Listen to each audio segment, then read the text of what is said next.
Did you wake up this morning and were like, can't wait to have an average day? I've had days where I've woken up and thought, fuck, today's going to be a tough day. Yep. It's not I'll catch up on sleep tomorrow. No, you won't. Mm-hmm. The damage done by the sleep you've missed out on is irreversible. People don't understand how detrimental it is to your health. How well you control stress and to how your ability to cognitively think about things. What do I need to do? Who do I need to contact? Who do I need to hire? What do I need to learn? So that it's unreasonable that you fail.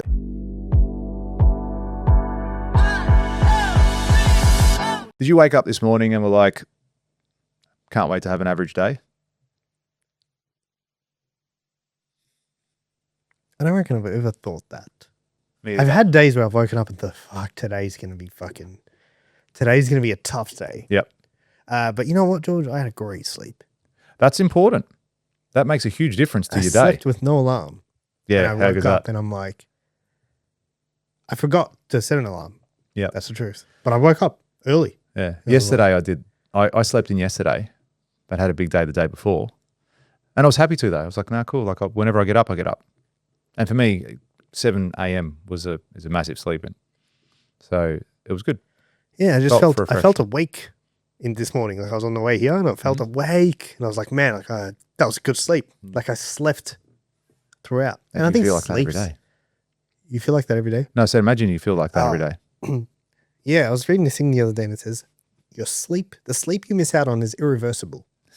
That's cool. Yeah, so it's like, it's not I'll catch up on sleep tomorrow. No, you won't. Mm-hmm. The damage done by the sleep you've missed out on is irreversible. Yeah, and it's massive too. Like people don't understand how detrimental it is to your health and to your mood and to your day. And to how your ability to cognitively think about things. Do you know what I mean? How angry you get, how well you control stress. Yeah.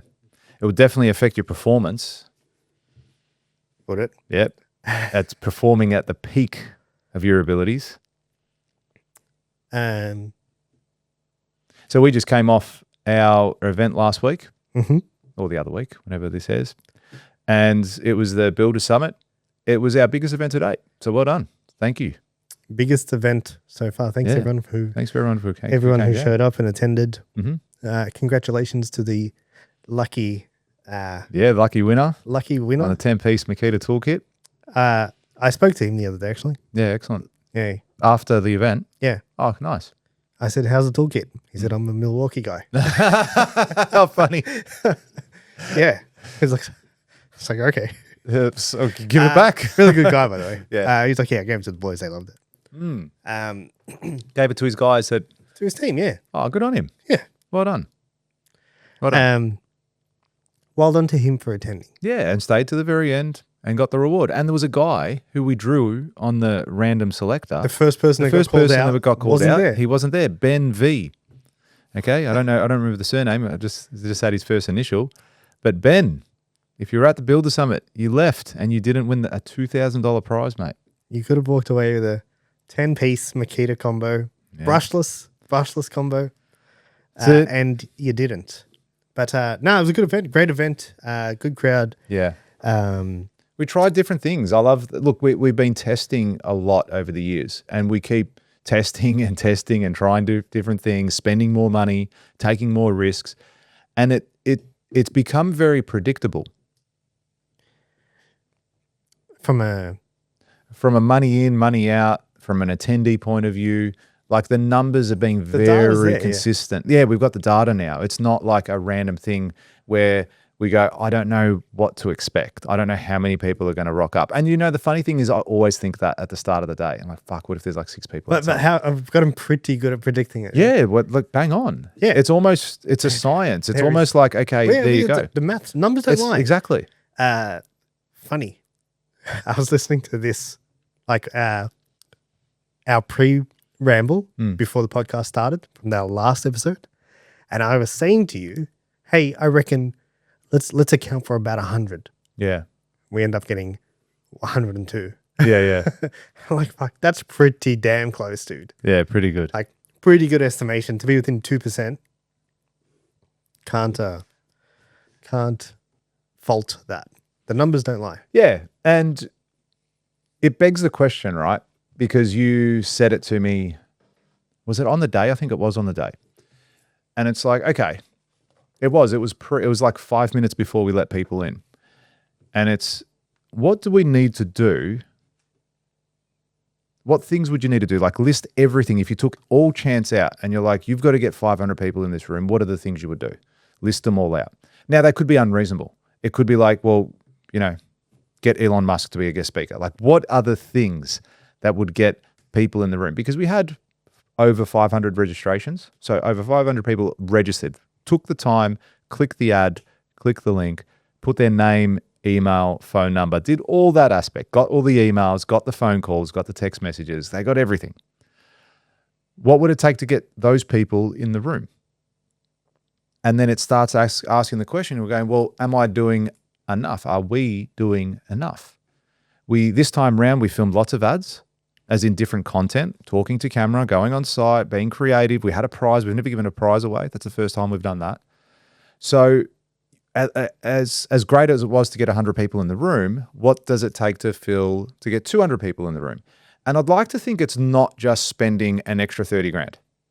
I want to think it's more than just that. Is that bad of me to think that? Or is it just throw money at it? Because no, it can't be. It'd have to be a combination of it. Because if I just threw money at it and didn't do any new ads, didn't do anything, didn't do any prizes, I'm sure the result would be worse. The ads are not. You have to do the ads. That's part of the requirement. That's right. Okay. But the other elements, like the confirmation calls, the incentive to come and hang out and stay for the day. Yeah. Other things like, days, times, location, cities. Yeah. All that stuff is the variables. Yeah. And it's like, okay, we don't have to do confirmation calls. We don't have to send them emails and SMSs. Yep. Don't have to do a prize. Yeah. Don't have to do a door prize. You don't have to we do registrations. We give people books. Like, just rock up. Here's a notepad. We've got it from Officeworks. What do you need to do so that it becomes unreasonable for you to fail? Well, define fail. It becomes unreasonable for you to be really successful in it. But yes, what is that level? What is failure? What is success? Had we got 150 people, would I have said, oh, great success? An amazing set. If we got 200 people, we wouldn't have fit them in the room. Yeah. That room, I think max would have catered for like 120, 130, and probably maybe some standing room on the sides. Yeah. Oh, no. It was probably 130. Yeah. It would have been pretty full at 130. Yeah.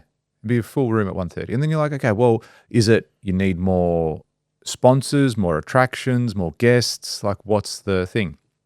And it got me thinking, not just for that event, because it is like the wheels are turning over. Because I know it's not a numbers thing as far as, would you be nervous if there was 400 people in the room to talk on stage? A little bit. Yeah. I don't know if I would. I think maybe initially, but I think it's this, like, give it literally 30 seconds and be like, all right, game on. I wouldn't even think about it after that. Yeah. But I think anything new, you tend to like. It's the same thing. It's just more. Like, why would you be different? Why would you be nervous in front of 400 and not nervous in front of 100? The same reason why you're nervous spending 400 grand and not nervous spending $4. It's a bigger. It is, yeah, I know in that sense, but it's like it's fear of judgment. Why are you nervous? What if I say the wrong thing? What if people laugh at me? What if this? Well, why? What's the difference if 100 people laugh at you or 400 people laugh at you? I don't think it's fear of judgment. What do you think it is, though? Why would you be nervous being in front of 400 people? I don't know if I would, actually. I think I'd be pumped. It's just like bigger stakes. That's all it is. Yeah, I mean, from the stakes, from a sale perspective, but the actual performance per se, being on stage, I don't think I would be nervous at that. Honestly, I don't think I'd be. But then you say, okay, well, is there a number? Is there 1,000? 100%. If it's 100, if you're in the MCG and you're doing a bookstore, there's a little bit of like antsiness. Yeah. Like kind of like just like until you get into your groove. You know what I mean? Yeah, there's got to be a point where you're like, okay, now it's a little bit. Yeah. Doesn't mean you won't flow or go well. It might not show at all. Yeah. But I'm sure if there's a room full of 20 people and a room full of 20,000, you're going to feel slightly different. Yeah. Yeah, without it, you would. I think know what I mean? so. I think so. So yeah, Hormozy does say this. He's like, you have to do a level, like what amount of work would you need to do for it to be unreasonable for you not to succeed in this? And that's not just in our event space and what we're doing there. Everything. And I think about that a lot. I don't know what you're like, but even in my construction business, I'm like, well, what do I need to do so that's unreasonable that I'm going to succeed in this? What do I need to do? Who do I need to contact? Who do I need to hire? What do I need to learn? Yeah. What needs to happen? What's the change there that has to happen? So that it's unreasonable that you fail. Yeah. So like your chances of succeeding are through the roof. Yeah, it's exactly right. It's like there's no way. And then I look at it again in health. All right, so I've been training pretty hard for about 8 weeks now, 9 weeks.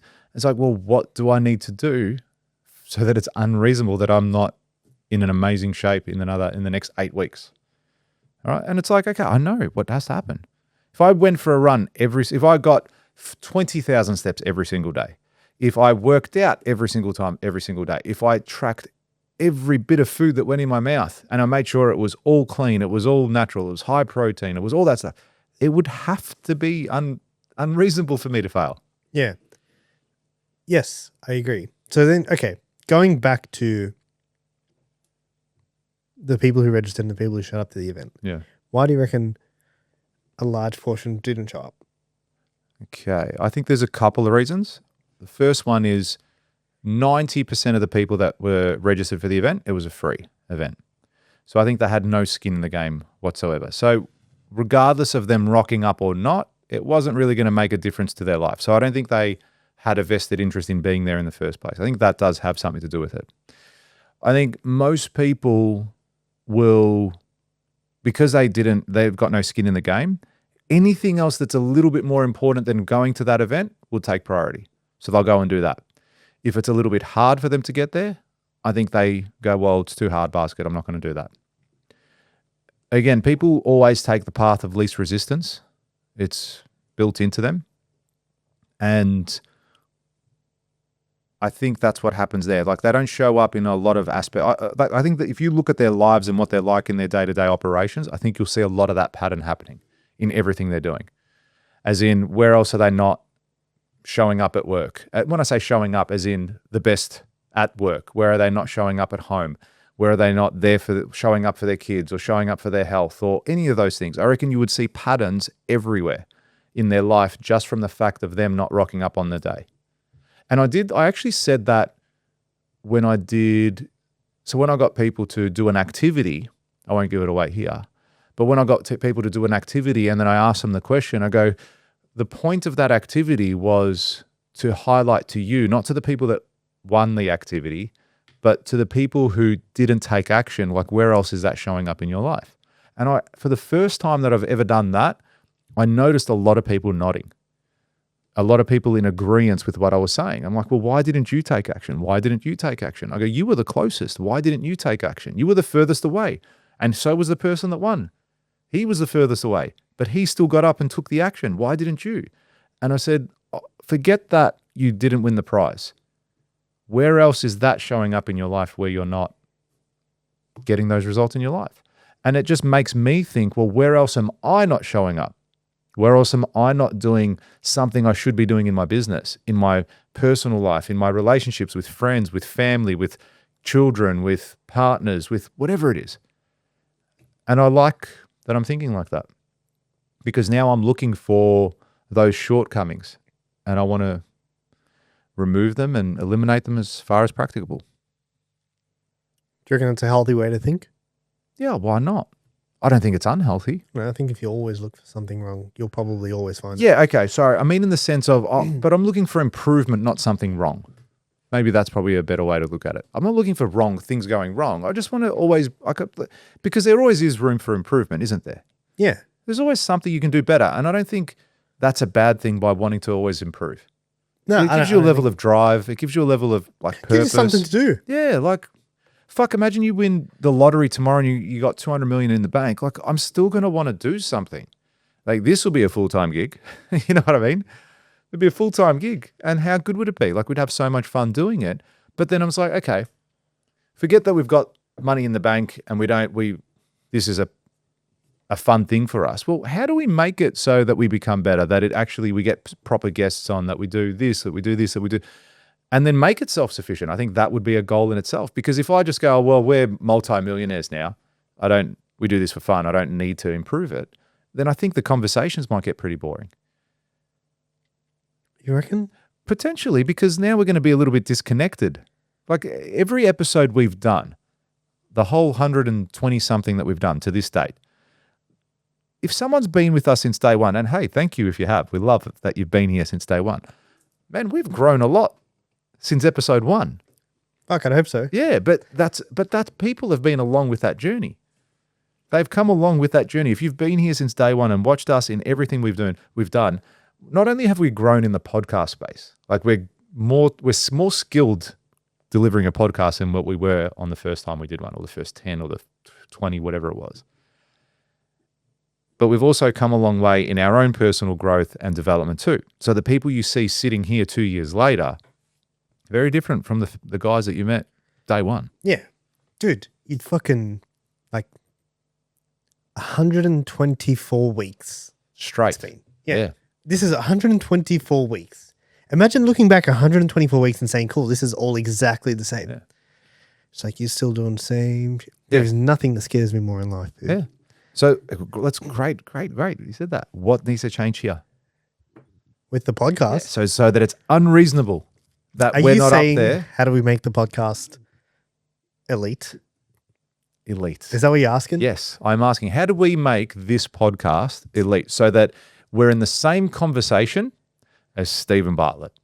We're in the same conversation as Joe Rogan. We're in the same conversation as all the guys that are massive in podcasts across Australia, across the world. What needs to happen in that space? So you see how I start looking at it from here, from my other business, from my personal life, from all those things, and I don't see how that's a bad thing in any way. I'm not saying this is shit. I'm not looking for the bad things. I'm not saying that because this $1 million a day sign doesn't change colors and my wife's a failure for getting that for us, that it only has a single color. I'm not saying that. I'm not saying that. I'm not saying that either. I'm not. But it's like I'm trying to look for the things that are going to make it elite, the things that are going to make it in the top 1%. So what's your definition of elite? I think you have to. The definition of elite is someone or something that is the best of the best.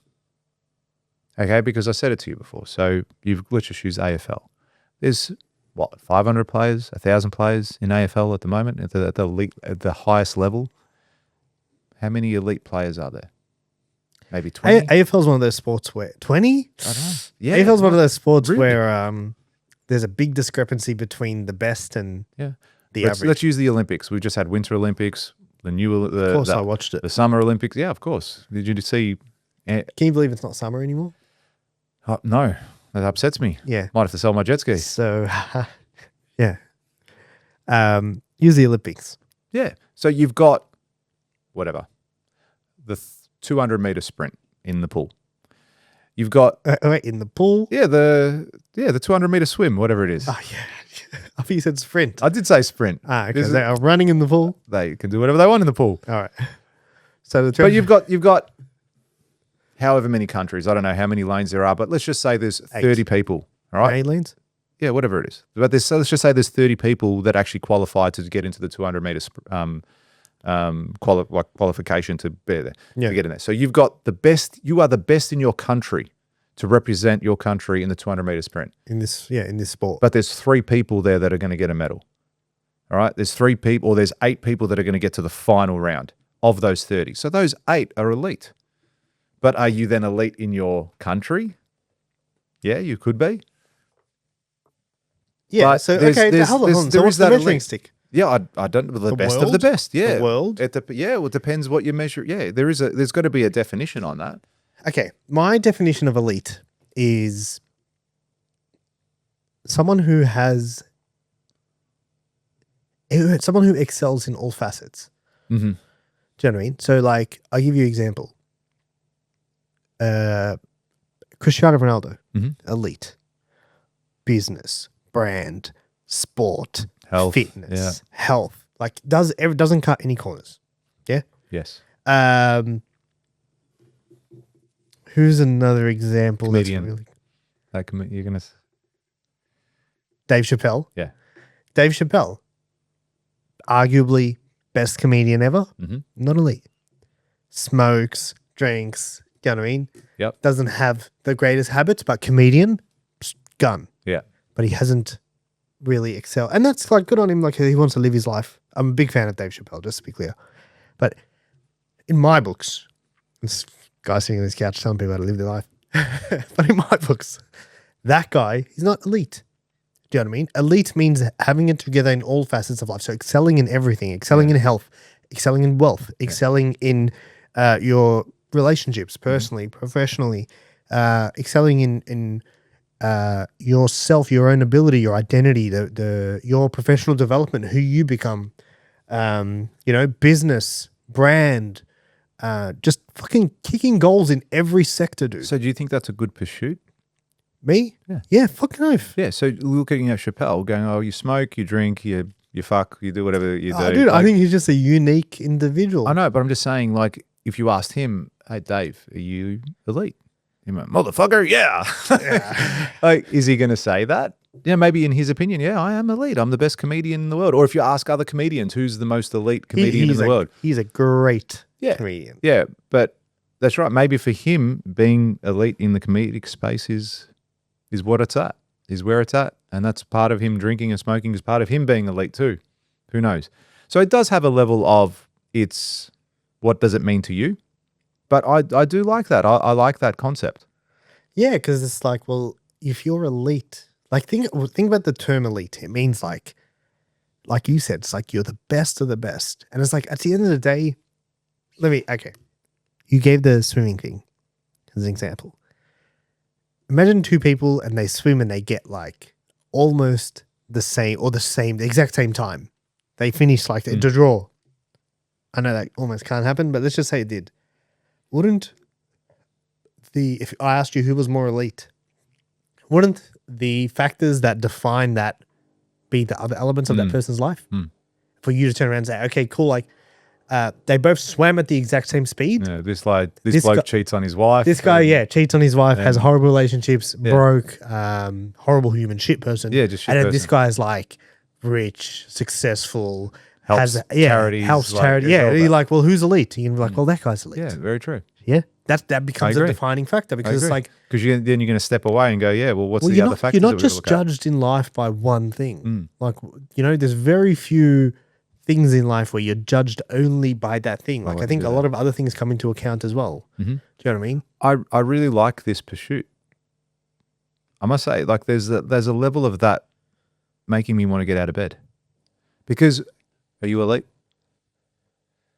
Am I elite? Yeah. I think I'm on route. On route, but are you elite? I don't think I'll ever hit a point where I think no. Yeah, I'd say no as well. I would say no as well. I'm really good at many aspects of life and many aspects of business, and there's lots of boxes that I'm ticking. But am I elite? I can't say I am. Yeah. Hand on heart. Am I in good shape for a 40-year-old? Yeah. Am I in the best shape I could be? No. Do I have successful businesses? Yeah. Are they bigger and better than other businesses? No.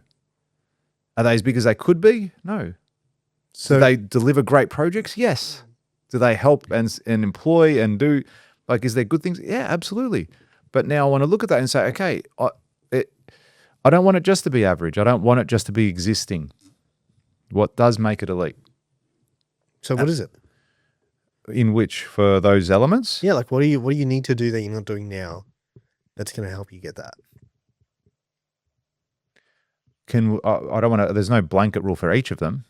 I think, if I have to give it a blanket, it has to start with me as far as my decision to want that. Can I add something? I think everything has a limit in which you can't.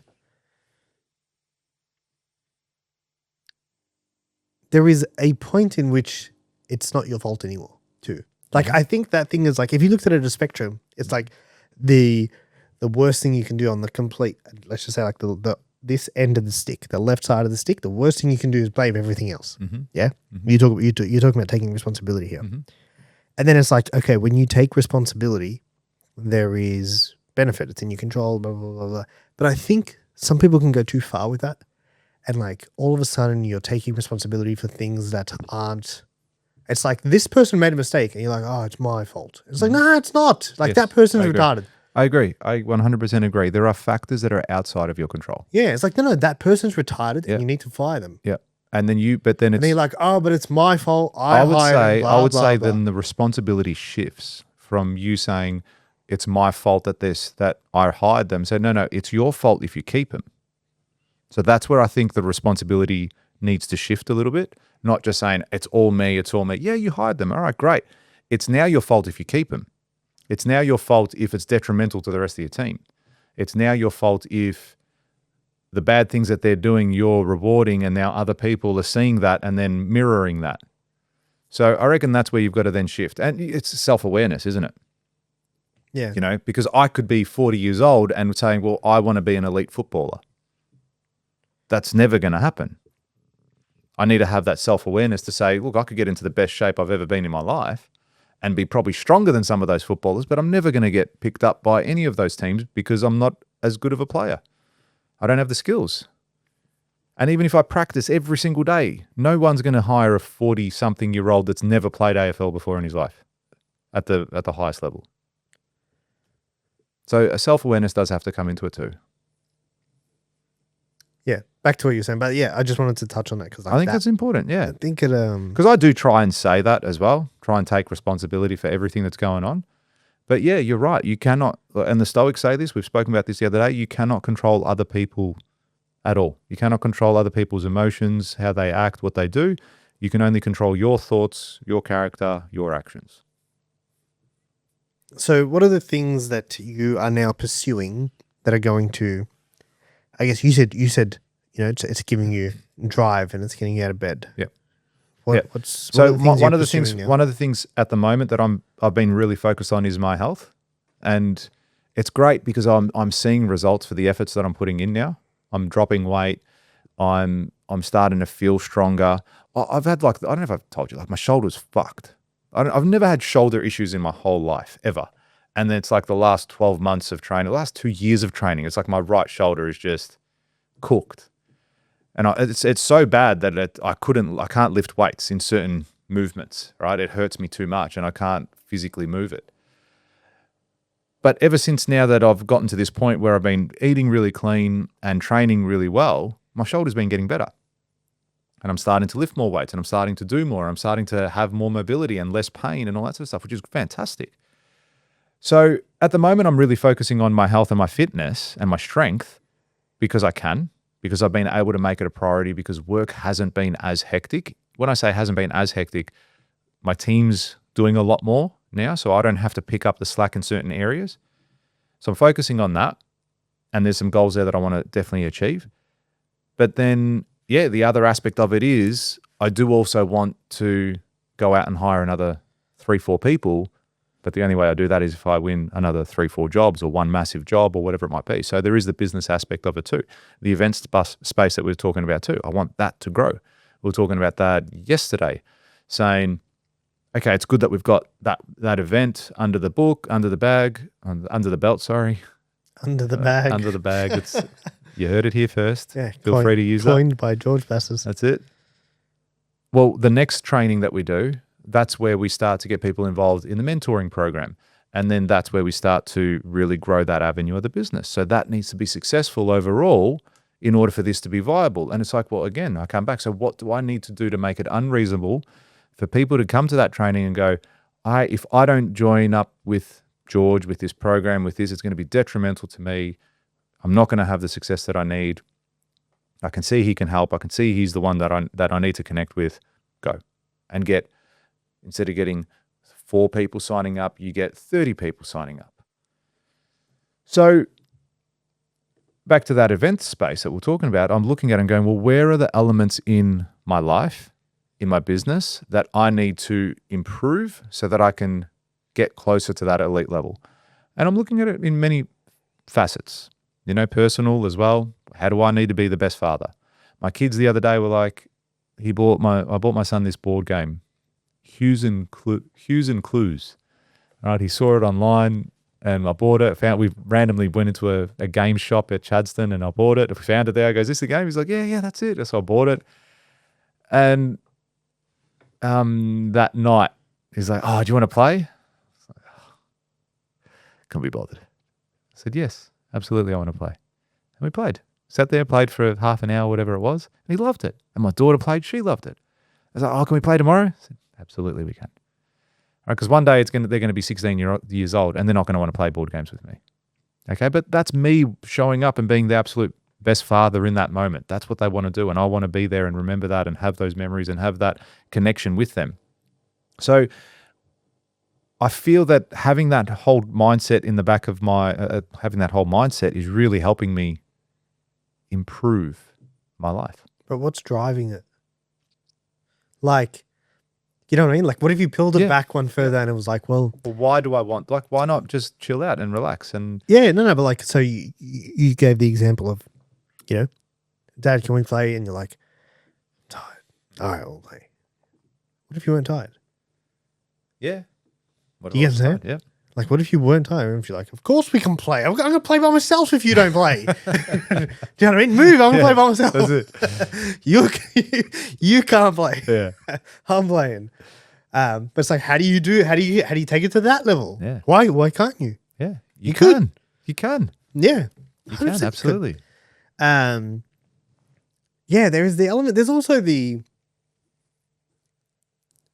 law of familiarity, right? Like, you get so used to what you have that it just becomes blasé. And I heard this thing once. I can't remember who said this, man, but someone,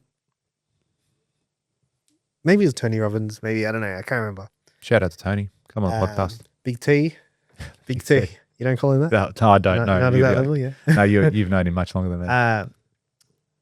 He said something along the lines of like, dude, that when you're there and you can't be fucked, there is people who would do anything in you. And this applies like kids, siblings, parents. There are people in that same position who would do anything to have that chance again. Do you know what I mean? Because they don't have it. Because, best case scenario, their fucking kids grow up. Worst case, something horrible happened and they don't see their kids anymore at all. Yeah. And it's like that person would do anything for that moment. And in that moment, you're like, I'm not picking at you, but like, first thought is like, I'm tired. And it's like, man, that you fucking tired like that. Like, you would give everything of what you would throw your whole fucking everything you own down the drain in a heartbeat. To some people would to have that moment again. Yeah.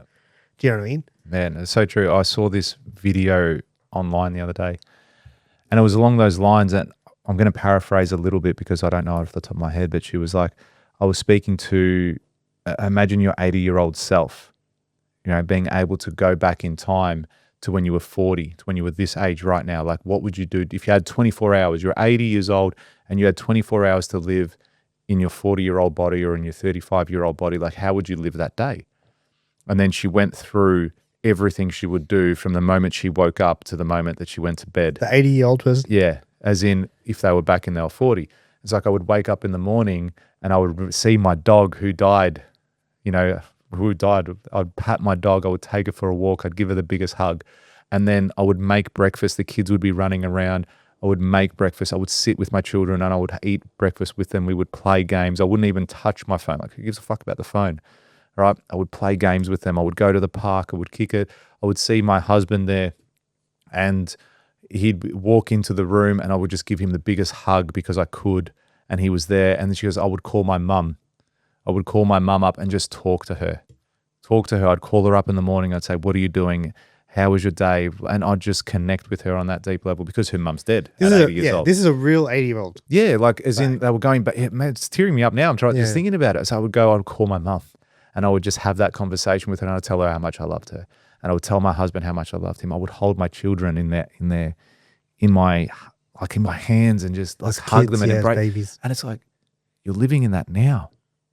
I'm living in that right now. I can call both of my parents right now. What is it? Why do you think? Yeah. I think, I think it's human nature. We just take things for granted. Like my parents are on a trip somewhere, right? At the moment, they're interstate and they're taking the caravan around the country. And it's like, I could call them at any stage if I want. And it's like, have I called them every single day just to say, hey, what are you doing? I love you. You haven't. Not once. No, I have called them. I have called them. Sorry. Yeah, I shouldn't say that. As in, but like, not daily. But also not to the extent of having that level of gratitude that they're still alive. You know, I'm going to go home tonight. I'm going to see my daughter. She went to camp yesterday. For the first time, she's gone to camp. I'm going to see her. Your daughter? Yeah. She come back now? She came back just one night. Yeah. Night. But hated that night. You She was good. Yeah. My little girl wasn't near me. And it's like, you know, those moments are like they're fleeting. But so many people would just go home tonight and be like, hey, how was camp? It was good. Oh, that's good. And I sit on the couch. Oh, I was just going to watch YouTube. I just want to watch the news. I just want to watch Netflix. We just become used to it, that they're there. We take it for granted that all these things are there and that they're always going to be there. It's like we forget that these things are temporary. Our life is temporary. And I don't want, that scares me. Like you said the other day, the thing that scares you the most is like being exactly the same spot as you are right now in 12 months' time. The other day, it was like 20 minutes ago. Is it? There you go. There you go. The other day. But you did say that you have said that in the past as well. I said it 20 minutes ago. You said it 20 minutes ago and in the past on other days. So I'm not wrong. Yeah. But, and that's, I think there's a level of, Simon would love that. Simon would absolutely love that. Yeah. I think there's a level of fear, not fear, but just, that does scare me too. Yeah, but I think you can use fear for the right things, dude. Like, I think if something scares you, it's like, that's a driving emotion. Fear is that thing that kind of pushes you away from it. So it's like, if that thing, you're worried about that thing, you should use that as power to make sure that's what I feel I'm doing at the moment. Yeah. That's what I feel like. I feel like I'm trying to use that as a driving factor to improve my life, you know, in all areas. And I think about that a lot. Yeah, time is flying, man. Time is I don't know. Maybe it's, 40s. You said the other day, you're fucking 35. You're old. Yeah. You said it before this podcast. Feel old. You bent over, you're like, oh, shit, I'm getting old. The other day. The other day? Was the other day. We had a couple of gentlemen come into the office to see us.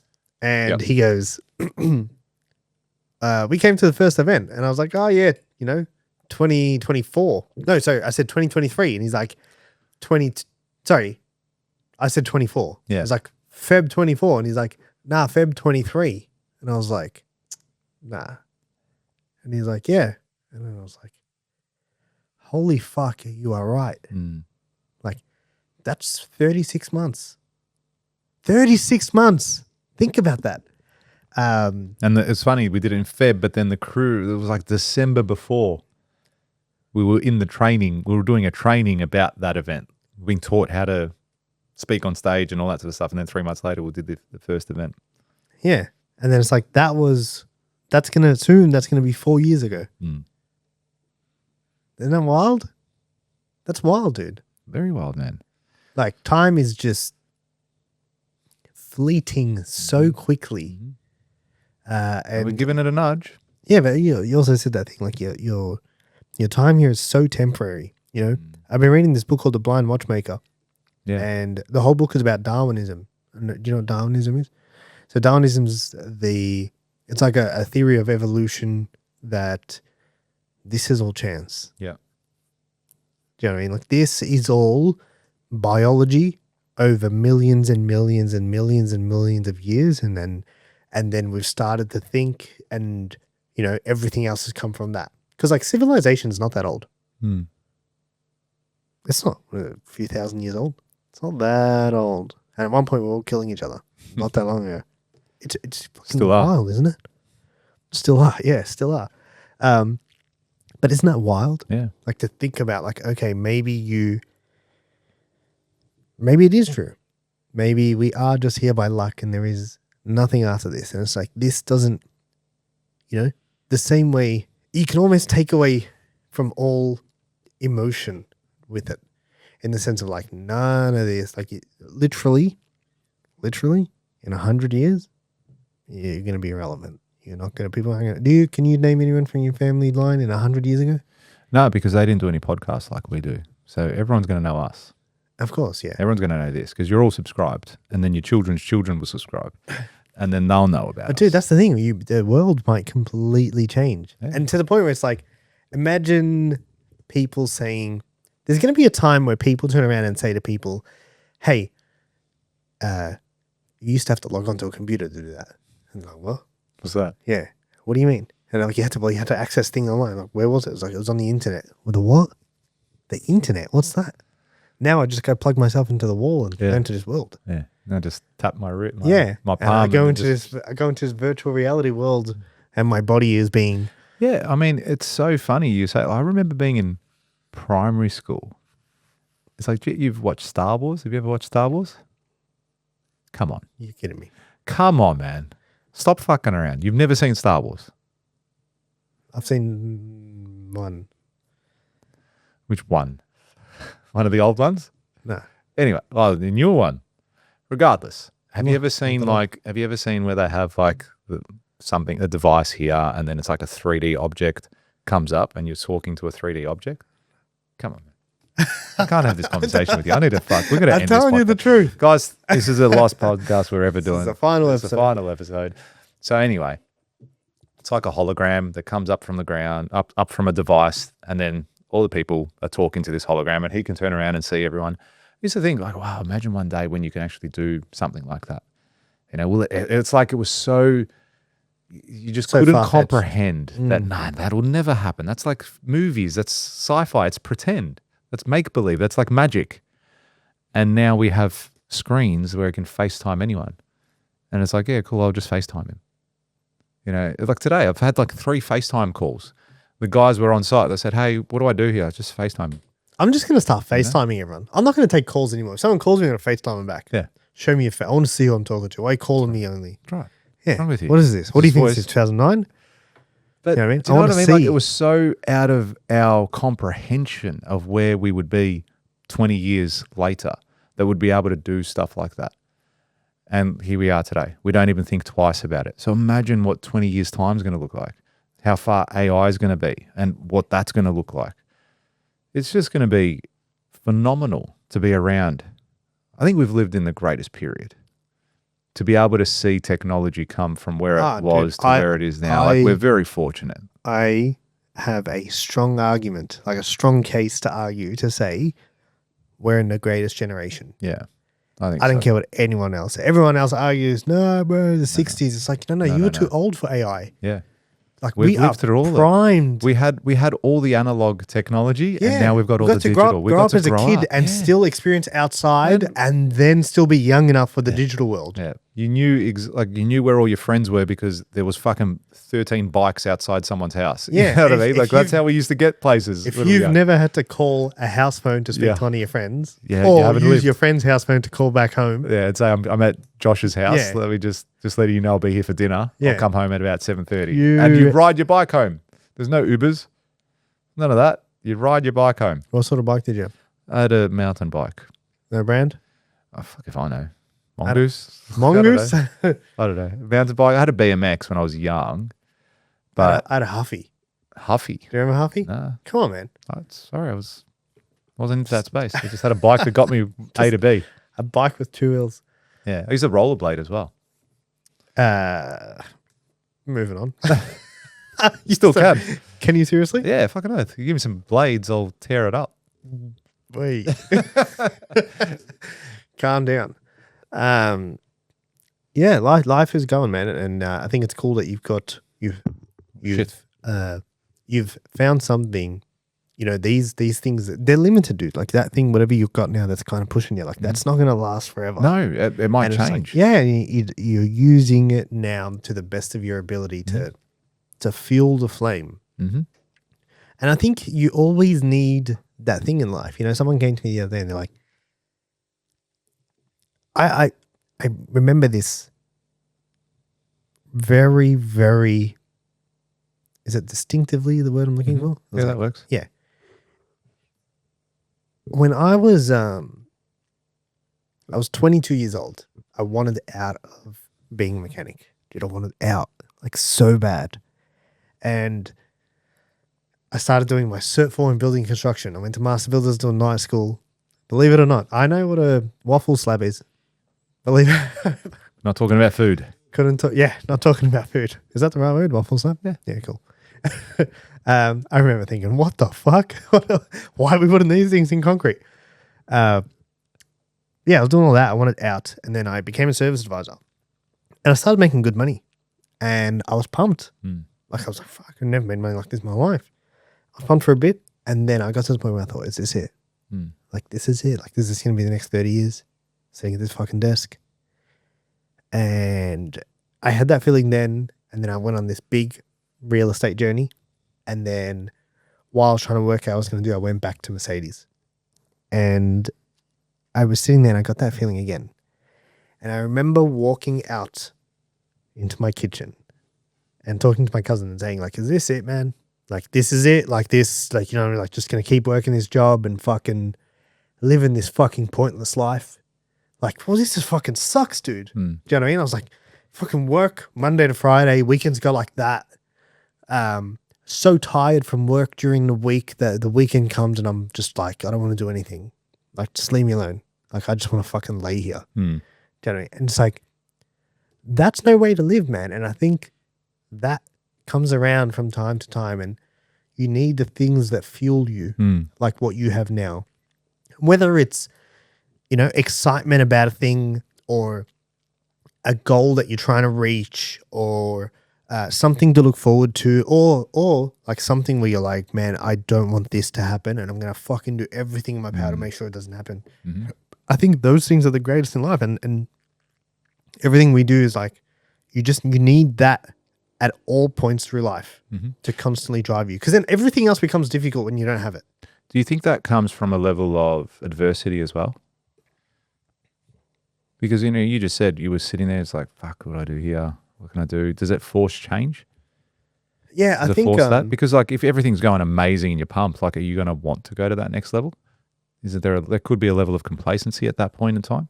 And that happens to a lot of people. Yeah, it happened to me years ago. I look back at myself. I wish I slapped myself in the face. But you don't know. You don't know. You take your foot or you start making profit, and all of a sudden you're like I can breathe. And it's like, hey, don't keep your foot on the pedal, bro. Keep going. And you don't.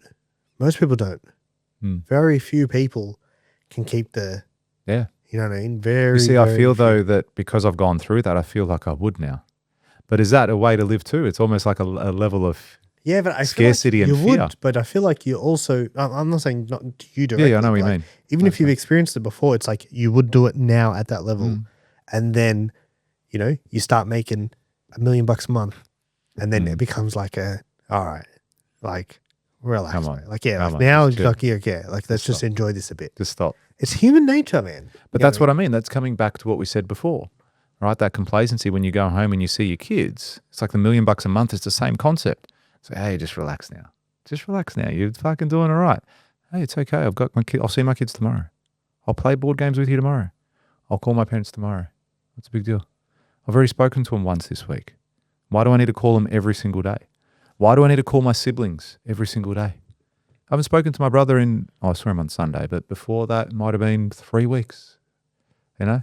It's like there's times where you go, you can use that with so many scenarios, but why? Why do you take things for granted all the time? Why do we get complacent? Is it the biological thing that's wired into us that we can't shake? Of trying to consume as little energy as possible as a survival mechanism?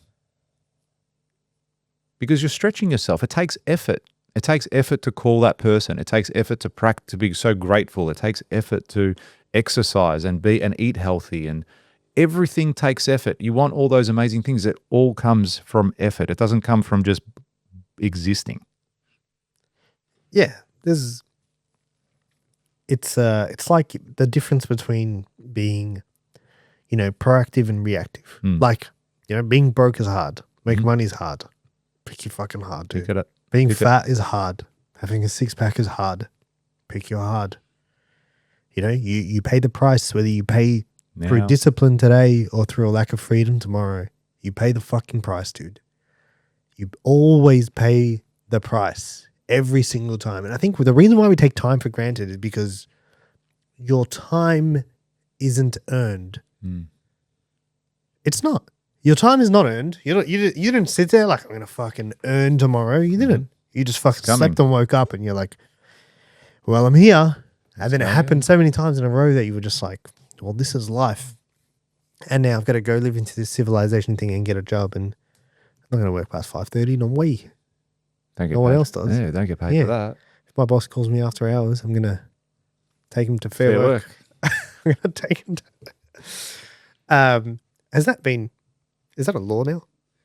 Yeah, I'm pretty sure it's in place. Like the right of something, peace or some shit. I'm going to call all my employees tonight. I'll be up. So I'm going to call your employees as well.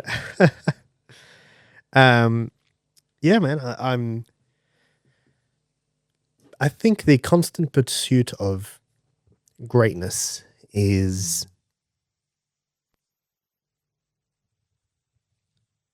a great thing to have. Like, it's such a good driver. There's nothing bad that comes from it, dude, unless you start to neglect things. Yeah. You know what I mean? If you just work 47 days a week and don't see your family and, don't look after your health. Yeah. Like, yeah, absolutely. And it's like, okay, well. But this is where we're saying it has to be that's not the definition of elite then, is it? Because I use this example. Like, there was a gentleman I used to work with many years ago, and I saw him on TV, and he was, sponsor of a major sports team and very successful in his space. And he was standing up there and saying, this team is, we have shared values between our company and this team. We operate at elite levels. We have a high level of accountability. We're this, we're this, we're this. All these amazing words. And I'm sure a lot of those things were true. But the guy was 150 kilos. And it's like, come on. You can't stop putting food in your mouth. Yeah, I look at that and said, man, you're probably going to die in the next 5 years. Here's a question. You just made me think about that. You said, doing all the things. So you want to be the best dad. Yeah? The best dad, I suppose it'd have to be to my standard. Because, if you look at it and go, you're going to be an elite dad. So what, are all the dads here? That's where you are? Like, what's the measuring stick of elite? Yeah. So I'd want a level of, I want that contentness to know that I've at least left very little on the table. Yeah. But so then the argument comes from the other side of someone who says, like, you have a limited resources. Like, you only have so much time in a day, right? Yeah. There has to be sacrifice. Yes. That's what I'm saying. So it's like, okay, well then is the dad who works 4 days a week and is home 4 o'clock every day, and he's there for everything for his kids. Yep. Or he stays at home. Like, doesn't a stay-at-home dad is the best dad. It's like, well, can you... Because he has an online business maybe. Can you compete with that? Yeah. That's right. It's what's your definition of elite in that instance. Yeah. And I think for me, I'm content with the level of sacrifice and aspects of it for sure. Because I am part of what I do is being a provider. And in order for me to provide, I do need to sacrifice time. But I'm willing to make that sacrifice. That's fine. I'm content with that. But, for me in that instance, it's about being present where you go, okay, cool, let's play the game. Like when you get home, maybe it's not just even them asking, let's play a game. Maybe it's you get home and said, hey, let's go kick the footy. And then you're like, fuck. Dad, I'm actually 23, tired. Leave me alone. But by then... Are you going to them? No, I'm saying me going to them. Like, why should I wait for my child to come to me and say, hey, can we play a board game? Say, hey, who wants to play a board game? Who's pumped? Do it tonight. Absolutely I will.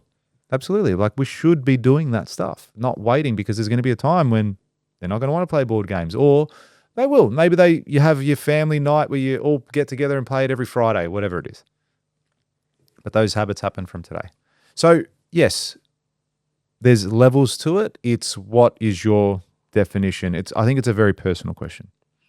When I think about when I look back and I think about the best things I've ever done, or like the best times I've ever had, like they're very rarely anything I was chasing. Do you know what I mean? Like you think back to like, what was your best times? And it's like, it could be like a time that you were with the boys and you laughed so hard. And it was like you were doing the stupidest thing, but it's like the best thing you remember. Like one of your mates fucking fell over and did some fuck shit. And you're like, dude, that was, You love it when people fall over. Falling over is the greatest thing in the world, dude. Like I'm telling you right now, you have my full permission. If you ever see me fall over, you laugh. It's okay. Just You have my full permission. Make sure I'm okay. But then laugh. Laugh a lot, yeah. And I'll laugh with you and it'll be great. Dude, laughter is the greatest thing in the world. It's so good. You're so right, man. There's so many memories I have. Yeah, it's like, and a lot of them I look back and it's like, honestly, one of my best memories was I remember being in Greece in 2006 and I remember being on a beach in Mykonos and I had nothing to fucking worry about. Yeah. I had no job. Your biggest worry is like your next meal. My biggest worry was like, how much sleep do I need to function properly before I go out tonight again and repeat and wake up at 6 a.m. on the fucking beach? Like, what do I need to? I just remember sitting back going, I was at uni, couldn't give a fuck about like the assignments that were due, didn't have a job, was with with mates, just having the best time. Just life was amazing. And not to say it's bad or anything, but that's just that in that moment, it's like, that was so cool. I remember one night, you've never seen this movie, but there's a movie Jim Carrey made and it was called Liar, Liar. No. Yeah, something about yes, like he had to say yes to everything. It might have been called Yes Man, actually. Yeah. And he had to say yes to everything. And then me and my mates had this whole concept, say, let's have a yes night. And it got dangerous. Like it was fucked. You can say yes to everything. We had to say yes to everything. It's like, hey, but we kind of knew there was boundaries there because if someone said, hey, do you want to jump in the Yarra? I'd say, yeah, absolutely. Obviously, you want to jump in the Yarra too, don't you? It's like, yeah, absolutely. So there was boundaries there. You were fucked if you made someone do something too stupid. But it's like, hey, do you want to go do shots? It's like, yeah, absolutely I do. It's like, hey, do you want to go talk to that girl? I was like, yeah, absolutely I do.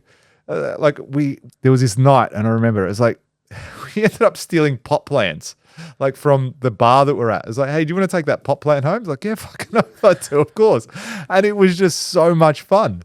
And forever and a day, we're like, that's the yes night. You know, we just all got stupidly drunk.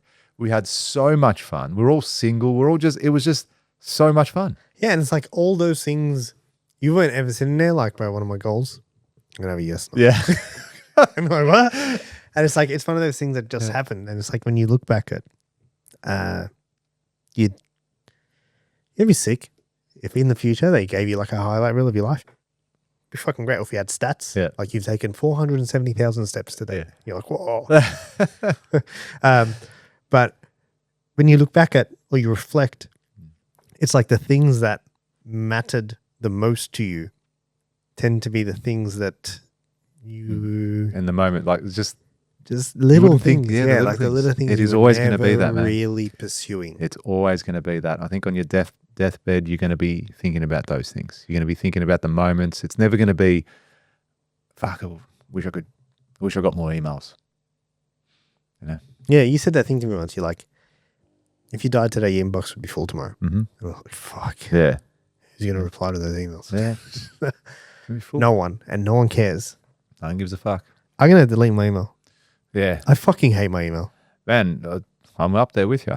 Hate my email, hate my phone. Yep, me too. Me too. Reckon that's an age thing? I don't know. Maybe some people love their phones. But I can think of nothing left. Like I've got my email notifications turned off and I love it. Like I would never, I still there's no numbers there. I can't see anything, but I still check it so much. It's not even funny. Yeah. It's not even funny. Yeah. I don't check it on my phone very rarely. You don't? But no, I sort of leave it till Monday morning to get in there. You don't check your emails over the weekend? No, very rarely. Very rarely. Unless I have to, unless there's something there that I need to action. But most things can wait till, the next time I'm in the office. Sometimes I will. But only if I like turn my laptop on to do a bit of work, yeah, I'll check my emails. But tend not to look at them on my phone. Most emails are problems. Most of them. Yeah. Or action items. It's other people's agenda for your life. That's what an email is. I'm going to delete the email app. Why not? You're right. Well, I'm with you on the constant pursuit to be elite. I think it's a great thing. I think everyone should have some level of, and maybe it starts off with an area in your life. Yeah, it doesn't have to be everything. Maybe you're just like, I want to get this thing right. Yeah. You know? And then focus on the next one. I think that's a great way to look at it. And then build on it. Yeah. Exactly. Because it's like, let's pretend it's health. Health's probably a really good one to start with, I think. Yeah. Purely on the basis of like, this is the one thing of like, if everything else, if this went down, everything else doesn't matter. Yeah. You know, and Stephen Bartlett put up this quote once and he said, if you don't make time to train, if you don't make time to work out today, you will make time for sickness later. Mm-hmm. And I was like, oh. So good. Dude, and it's like the amount of times I say to myself in the morning, man, like there's so much on just going to the office, like don't train. And then I think, no, bro, because if you got sick, all that office shit, everything you're going to go do, fuck all that. Yeah. It doesn't even fucking matter. Like if you got really sick tomorrow, you would fucking burn all that shit to the ground in a heartbeat because it become irrelevant. Do you know what I mean? And it's like, sometimes you need that. I fucking love that quote so much, dude. Yeah, I don't have any tattoos. If I get a tattoo, fucking that's the one. that on my forehead. That's the one. That's it. That's the one. But I'm with you, man. I think I would start with pursuit of it, because I think I would start with health too. But I just think because that will flow onto so many more things. You know, when you're feeling good, when you're strong, when you're healthy, it's going to motivate you to just do so much more with your mindset, with your business, with everything. You walk with confidence. You know, you walk more with a lot more confidence when you're fit and healthy. I reckon I do. You know, at the times that I felt strong and whatever it was, I've always walked with more confidence, even if it was a subconscious thing. Yeah, I agree. I like it. I think it's very important. I think it's a great place to start. Excellent. Well, thank you for the chat. Thank you for listening. And thank you for tuning in. And you can always tune in to every single episode by simply subscribing to the channel and sharing it with all your friends, with all your family, and particularly with your mother. Episode 124, George. What a journey. I'm looking forward to the elite episodes to follow and what that means and how we get it to that level. When's the next celebratory episode? Oh, I suppose 150. Is that a target, or is it 200? You know, probably 200. I would say. I'd say that's the next celebratory. So we can't eat cake till 200. Yeah, well, I'm shredding, so I can't eat cake. Won't fit in my macros. My coach will yell at me, make me do more push-ups. Good. Thanks for tuning in, guys, as always. Look forward to catching up next week. Thanks, everyone. See ya.